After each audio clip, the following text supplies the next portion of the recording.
Welcome in. I'm Tatum Everett here inside TCO studios alongside ESPN NFL reporter Kevin Seifert. Kevin, you've covered the Minnesota Vikings for a long time, and watching this season unfold, what was your reaction to ownership's decision to move on from general manager Rick Spielman and head coach Mike Zimmer?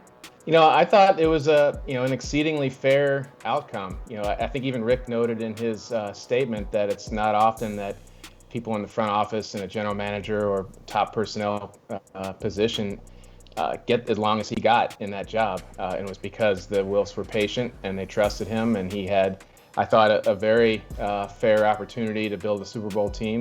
They got close a couple times and fell short. And I think in the context of NFL hirings and firings, it was an exceedingly fair outcome for him and also for Mike Zimmer.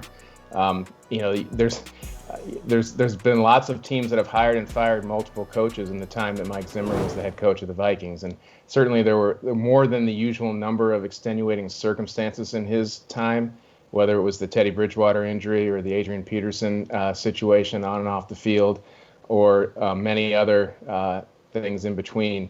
But I think he also got a fair opportunity to get the team to the Super Bowl. It didn't happen, and the Wilfs, have the right to decide to see if there's somebody else they can find to get to that last step.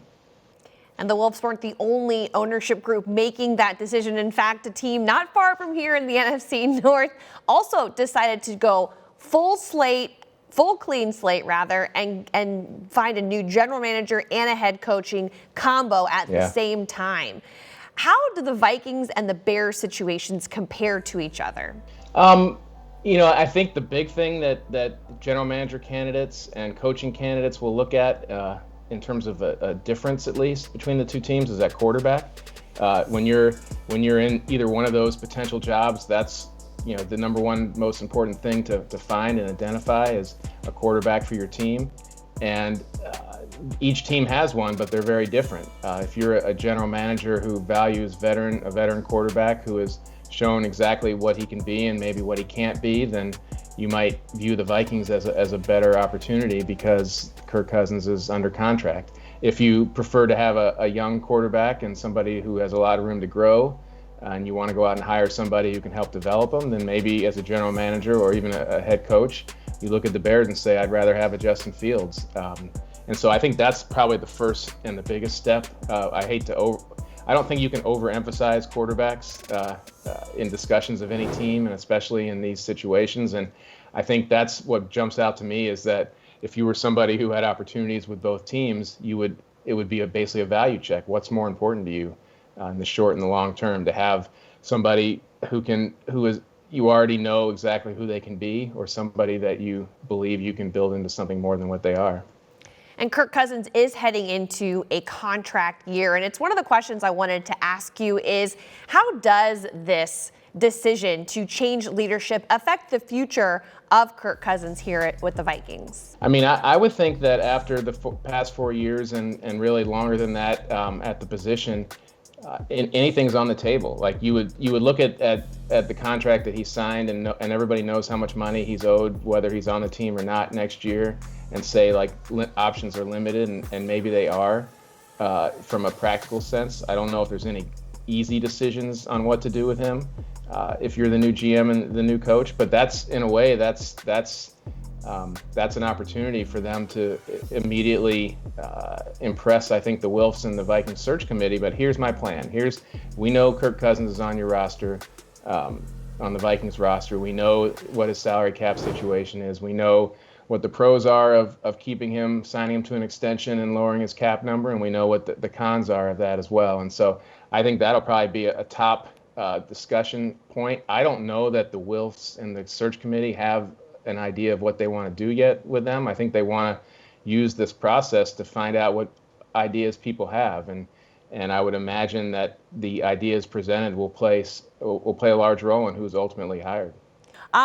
Moving forward, though, Kevin, I know that, this offseason, not only is it the coaching carousel and you're keeping up with that, but it's also a time to watch the free agent list, which is something you do for ESPN with the top 100 NFL free agents. It's a lofty task to compile those names, but the Vikings will more than likely make several moves considering the change in leadership. So is there any move in particular you see the Vikings trying to make this season in free agency?